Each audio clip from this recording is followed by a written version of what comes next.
Ibarat nyawa di hujung tanduk, mangsa pemerdagangan manusia di luar negara sepanjang masa hidup dalam ketakutan kerana jika tersilap langkah, nyawa boleh melayang. Namun ada juga individu yang mendakwa sebagai mangsa sebenarnya bersekongkol dengan sindiket dan mereka kini disenara hitam. Perinciannya bersama Fazli Ahmad. Dua mangsa pemerdagangan manusia di Kemboja antara saksi mereka nyaris mati katak di negara orang. Bagi remaja bawah umur ini, sebaik diseludup ke Thailand, dia dikawal ketat 3 ahli sindiket dan diacu senjata api ketika perjalanan ke sempadan Kemboja. Tak mahu tengok itu online post IG Facebook TikTok Tak mahu tengok itu orang cakap apa-apa pergi luar negara. Tak mahu pergilah, tak boleh trust mereka. Pergi sana tunggu mati saja. Nasib sama dialami Cheng Gua Liang apabila sesi temuda kerja ke luar negara mengumpan dia masuk jerat sindiket penipuan kerja. 10 bulan di Kemboja, setiap hari dia bimbang nasibnya berakhir dalam kubur tak bertanda. Kena buku pun mati sana pun tak tahu. Family saya di Malaysia, satu orang di sana mati sana pun tak tahu orang tolong. Gua Liang sendiri antara mangsa yang sering diseksa dengan renjatan elektrik. Sebab apa you kena benda ni? Tak ada target lah. Tak sampai target? Tak sampai target. Oh, dia baru tak sini? Lepas tu kalau dipukulkan kayu apa semua? Ada? Ada. Setakat ini, bahagian D3 Anti Pemerdagangan Orang dan Penyeludupan Migran ATIPSOM Jabatan Siasatan Jenayah Bukit Aman telah menahan 8 individu dan sekurang-kurangnya 8 lagi suspek tempatan bertindak sebagai dalang dan orang tengah sedang diburu. Dan kita telah menangkap beberapa subjek yang terlibat dan di antara mereka ni kita kelaskan sebagai rekruter. Dioranglah yang merekrut mangsa-mangsa ni, mengumpan dan seterusnya menjadi orang tengah untuk menggerakkan aktiviti ini sehingga mangsa itu dieksploitasi di negara luar. Pun begitu, ada mangsa yang bersubahat dengan sindiket bertindak memperdayakan pihak berkuasa dan kembali ke sarang jenayah itu. Kita percaya sebelum ni ada di antara mangsa yang kita dah selamatkan pergi balik. Jadi kita tak mau benda itu berlaku. Mereka kita dah selamatkan, dikatakan dieksploitasi, tapi bila dah sampai Malaysia pergi balik ke Myanmar. Jadi benda-benda begini kita mungkin kita perlu blacklistkan ke. Jadi ini antara kerjasama pihak penguasaan. Laporan yang diterima hanya 346 rakyat Malaysia termasuk 10 kes baharu masa sindiket, namun jumlah sebenar mangsa yang tidak dilaporkan dipercayai lebih 1,000 orang. Sindiket yang mulanya bertapak di Kemboja dipercayai kini berpindah ke 3 lokasi di Myanmar. Pemerdagangan manusia merupakan perdagangan dan perniagaan yang melibatkan pergerakan atau migrasi manusia secara haram. Kebelakangan ini, isu pemerdagangan manusia semakin serius dengan Malaysia telah dilaporkan kekal berada pada tahap ketiga dalam laporan tahunan Jabatan Negara Amerika Syarikat pada tahun 2022. Jenis-jenis pemerdagangan manusia adalah eksploitasi seks, penderaan oleh majikan buruh paksaan, paksaan mengemis, penjualan organ, penjualan bayi dan sebagainya. Oleh itu, pelbagai pihak haruslah melakukan tindakan untuk mengenapasti faktor yang mendorong berlaku aktiviti pemerdagangan manusia dan kesan-kesan akan berlaku sekiranya tidak dapat dikawalkan. Pihak berkuasa juga haruslah mengambil tindakan yang berkesan untuk mengatasi masalah ini. Objektif kajian ada 3. Yang pertama ialah mengenal pasti faktor-faktor yang mendorong aktiviti perdagangan manusia berlaku. Yang kedua ialah mengkaji kesan-kesan yang akan berlaku jika aktiviti perdagangan manusia ini tidak dapat dikawal. Yang terakhir ialah mengenal pasti langkah-langkah yang perlu dilaksanakan untuk mengawal aktiviti perdagangan manusia ini menurut falsafah pendidikan kebangsaan dan rukun negara. Metodologi kajian ada 2 cara, iaitu kuantitatif dan kualitatif. Kuantitatif adalah menggunakan Google Form untuk mengkumpul data daripada responden yang mengkaji faktor, langkah serta kesan dalam isu pemerdagangan manusia. Manakala kualitatif adalah mencari maklumat untuk memahami dengan jelas tentang isu semasa pemerdagangan manusia seperti keratan, khabar, dunia, monograf, buku dan sebagainya. Saya Muhammad Abzal Aiman, nombor metrik 293433, akan membentangkan tentang hasil dapatan kajian data demografi. Berdasarkan data demografi yang dikumpul, jantina menunjukkan 35.7% adalah lelaki, manakala 64.3% adalah perempuan. Demografi umur pula menunjukkan 100% daripada demografi yang dikumpul berusia 19 hingga 25 tahun. Demografi bangsa pula menunjukkan 26.2% adalah bangsa Melayu, manakala 73.8% daripada bangsa Cina. Daripada demografi agama pula menunjukkan 4.8% daripada agama Kristian, 26.2% daripada agama Islam dan juga 69% daripada agama Buddha. Dari segi pekerjaan pula, ia menunjukkan pekerja swasta sebanyak 9.5%, pelajar 85.7% dan juga lain-lain adalah 4.8%.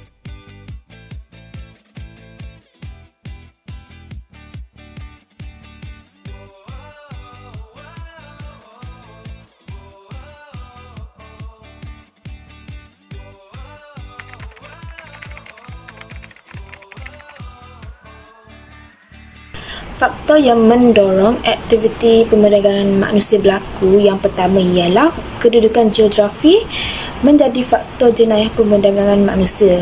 Sebanyak 50% responden sangat bersetuju bahawa faktor ini menjadi faktor utama aktiviti perdagangan berlaku, di mana seperti yang sedia maklum, Malaysia punya sempadan mempunyai kawasan hutan dan kawasan lautan yang sangat luas yang agak susah untuk dijaga dengan ketat lah. Disebabkan itu, aktiviti perdagangan manusia sangat-sangat mudah berlaku. Faktor kedua terjadinya aktiviti perdagangan manusia ialah kewujudan sindiket antarabangsa. So, rata-rata responden sangat-sangat bersetuju dengan faktor ini kerana sindiket ini kumpulan dia sangat besar dan mereka mengupah warga negara untuk melakukan jenayah ini. Hal ini terjadi kerana warga negara tersebut mendapat gaji yang lumayan, jadi mereka bersetuju untuk melakukan jenayah ini. Faktor ketiga yang mendorong aktiviti perdagangan manusia ini terjadi adalah kelemahan undang-undang. Seperti yang sedia maklum, Malaysia mempunyai undang-undang yang telah diperkasakan, namun masih lagi ramai warga negara yang masih melakukan aktiviti jenayah. Jadi pihak berkuasa perlulah memperkasakan pengesahan undang-undang dengan memberatkan lagi denda dan hukuman yang sedia ada supaya rakyat ataupun warga negara ni akan takut untuk membuat jenayah kerana takut dengan hukuman yang akan ditimpa mereka. Faktor terakhir yang berlakunya aktiviti perdagangan manusia ini ialah kekurangan peluang pekerjaan. Malaysia mempunyai ramai rakyat, tetapi peluang pekerjaan tu sangat sikit dan tipis. Jadi untuk melangsungkan kehidupan dalam keadaan ekonomi sekarang yang tidak stabil ni sangat-sangat susah. Jadi mereka mengambil jalan pintas untuk melakukan jenayah kerana aktiviti ini mendapat hasil yang sangat lumayan dan tidak perlu kriteria-kriteria yang penting untuk bekerja, which is seorang banduan pun boleh dapat pekerjaan itu. Ya.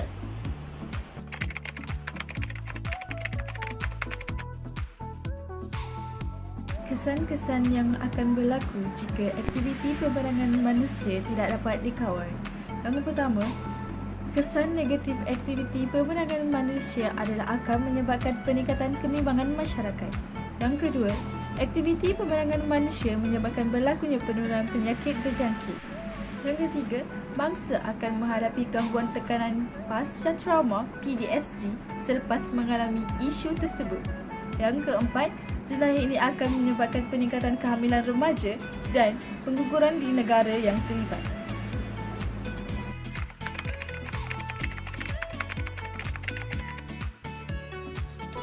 Malaysia kekal berada pada tahap 3 Tier 3 dalam laporan tahunan Jabatan Negara Amerika Syarikat mengenai perdagangan manusia. Antara lain dalam laporan tersebut, ia mendedahkan kerajaan dikatakan gagal capai piawaian minimum terhadap usaha menghapuskan perdagangan manusia. Berkata kerajaan serius untuk menyelesaikan isu berkenaan dan ia telah dibincangkan di dalam mesyuarat Kabinet bulan lalu. Kementerian Luar Negeri dan Kementerian Dalam Negeri juga telah diarah mengambil tindakan segera dan lebih agresif dalam perkara itu. Beliau dalam pada itu turut memuat naik tangkap layar video TikTok Setiausaha Agung Pertubuhan Kemasyarakatan Antarabangsa Malaysia, Datuk Hishamuddin Hashim, yang merayu kerajaan mengambil tindakan segera berhubung perkara berkenaan. Selain peruntukan khas, Datuk Hishamuddin turut merayu kerajaan untuk membantu kedutaan Malaysia, terutama di Laos, Kemboja dan Myanmar dalam usaha membawa pulang rakyat Malaysia yang masih terperangkap di bawah sindiket pemerdagangan manusia. Baiklah, saya akan teruskan dengan langkah untuk mengatasi masalah pemerdagangan manusia. Yang pertama ialah pemantauan dan penyelidikan. Pihak berkuasa haruslah melaksanakan pemantauan dan penyelidikan yang berterusan terhadap kegiatan pemerdagangan manusia untuk mengenali pasti masalah jaringan, pelaku dan modulus operasi yang terlibat dalam perdagangan manusia. Maklumat dan data yang diperolehi melalui pemantauan dan penyelidikan ini dapat digunakan untuk mengambil tindakan pencegahan dan tindakan undang-undang yang lebih efektif mengenai isu ini. Baiklah, langkah yang seterusnya ialah meningkatkan sokongan dan perlindungan terhadap mangsa. Antara contoh bantuan yang dapat diberikan ialah pendekatan kepada mereka sebagai tempat perlindungan yang selamat, bantuan perubatan, bimbingan psikologi, latihan kemahiran dan bantuan untuk pemulihan sosioekonomi. Hal ini dapat memastikan bahawa mangsa diberikan perlindungan undang-undang yang baik dan tidak dipersalahkan atas aktiviti yang mereka terpaksa lakukan sehingga mereka menjadi mangsa keadaan. Pertama, memberi pendidikan kepada generasi muda, iaitu sebagai contoh yang pertama, pendidikan formal. Dalam institusi pendidikan perlu menerapkan tentang faktor dan kesan pemandangan manusia kepada pelajar. Dan yang kedua, pendidikan tidak formal melalui ibu bapa ataupun keluarga dengan menasihati anak-anak tentang bahayanya jenayah tersebut. Dan yang ketiga, pendidikan agama di tempat-tempat ibadat oleh pemimpin agama. Sebagai contoh, memasukkan isu pemandangan manusia ini di dalam khutbah Jumaat agar masyarakat lebih cakna berkaitan isu jenayah ini. Seterusnya, kawalan keselamatan yang ketat dengan mengawal pintu masuk utama negara seperti di lapangan terbang ataupun di sempadan negara. Perkara ini perlu diambil berat dan pihak berkuasa perlu mengawal lebih ketat lagi di tempat-tempat yang risikonya tinggi untuk orang luar masuk. Semakan terhadap kemasukan pendatang asing, iaitu mengawal parti pendatang asing tanpa izin masuk ke negara ini dengan menyekatlah daripada mereka masuk dengan terlalu banyak. Seterusnya, menggunakan sistem kawalan keselamatan moden dan berteknologi tinggi. Seterusnya, langkah untuk mengawal pemandangan manusia ialah penguatkuasaan undang-undang melalui hukuman yang lebih berat kepada pesalah, sebagai contoh 5 tahun hukuman penjara, dan ditingkatkan lagi tempoh hukuman tersebut, ataupun denda yang tinggi kepada pelaku jenayah daripada RM5,000 hingga ke RM500. Dan yang terakhir, dipecat jika didapati bersubahat, sebagai contohnya terutama pegawai kerajaan ataupun penguatkuasa undang-undang. Sekian dari saya, terima kasih. Langkah yang seterusnya ialah menghadkan kuota buruh asing.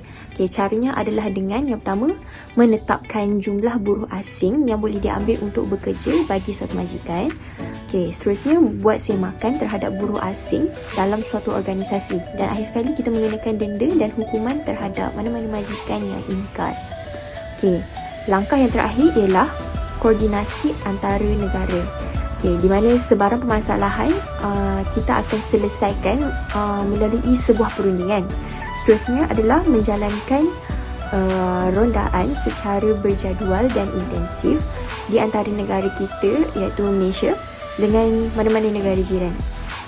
Okey, dan akhir sekali kita akan melakukan perkongsian teknologi dari aspek keselamatan.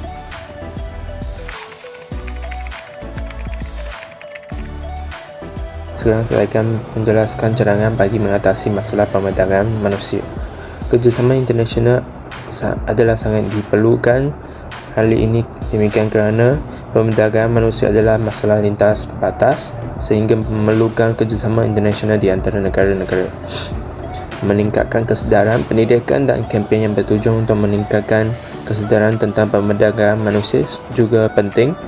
Penguatkuasa undang-undang, negara-negara harus mengadopsi dan menguatkan undang-undang yang memerlukan sanksi yang tegas terhadap pelaku pemerdagangan manusia. Dan terakhirnya, monitoring dan evaluasi. Mekanisme pemantauan dan evaluasi yang efektif untuk mengukur keberhasilan langkah-langkah yang diambil dalam mengatasi pemerdagangan manusia juga sangat penting. Seterusnya akan memberi kepada next presenter. Assalamualaikum warahmatullahi wabarakatuh. Nama saya Muhammad Muaz bin Zulkifli. Nama matrik saya ialah 293239. Di sini saya ingin simpulkan bahawa jenayah pemerdagangan manusia ini merupakan satu aktiviti yang amat berbahaya dan membawa kemudaratan kepada seluruh lapisan masyarakat. Kami berharap agar perkara yang membawa ancaman dan mengugat keselamatan negara dapat dimendung agar keselamatan negara pada masa akan datang lebih terjamin.